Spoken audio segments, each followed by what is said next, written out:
작년 수능이랑 비교하면 훨씬 쉬웠고, 그다음에 작년 3월 교육청 모의고사에 비해서도 조금 쉬웠고. 네. 작년 3월에 이제 언어와 매체와 비교를 해본다라면 한두 문제 정도가 조금 좀 어렵게 느껴질 수 있지 않았을까. 문학에 비해서 독서를 푸는 부분에 있어서 조금 더 어려움을 많이 느끼지 않았을까라고 하는 생각이 좀 듭니다.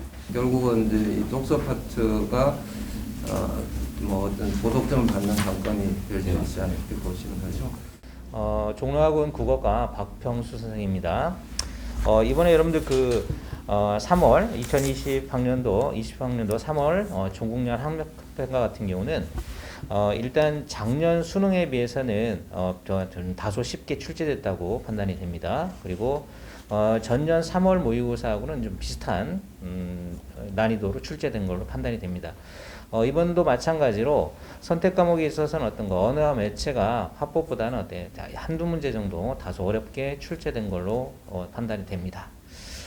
그리고 이번 시험에서는 첫 번째 이제 그 선택 과목은 아주 어렵지는 않았었고요. 일단 가장 어려웠던 문제들은 독서에서 좀 나오지 않았나 이런 생각이 듭니다.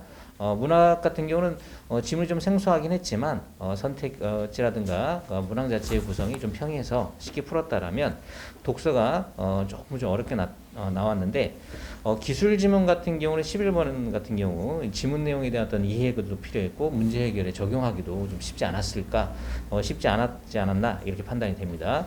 그리고 또 하나는 이제 철학 지문 같은 경우는 철학 지문에서는 17번 문제 같은 경우 보기의 내용을 토대로 추론하는 유형이었었는데 다소 어렵게 여러분들이 판단하지 않았을까, 어렵게 보지 않았을까 이렇게 생각이 됩니다.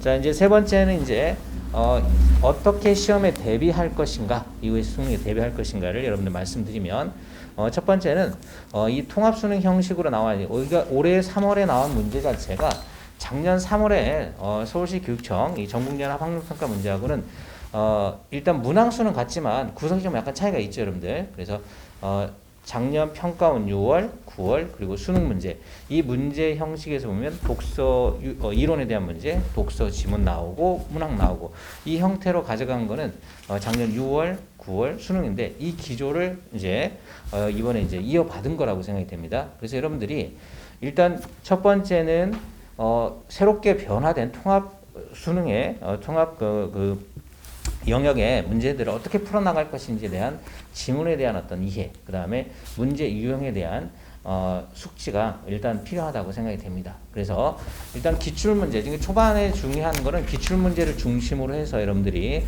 지문의 구성 방식이라든가 그 다음에 발문의 의도, 그리고 선택지의 내용들을 정확하게 파악하는 훈련을 하시는 게 첫 번째 가장 중요하고요. 두 번째는 여러분들 올해도 여전히 EBS 연계가 이루어지기 때문에 EBS 연계 관련된 문학 지문 이런 부분들은 여러분이 차분하게 지금 수능까지 아직 많이 남았으니까 차분하게 작품들을 좀 정리해 나가는 연습이 필요하다 이렇게 얘기할 수 있습니다. 여러분들 시험 보느라고 굉장히 수고하셨고요. 그리고 앞으로 더욱더 높은 성적 향상을 이룰 수 있기를 기대하겠습니다. 여기까지 하겠습니다.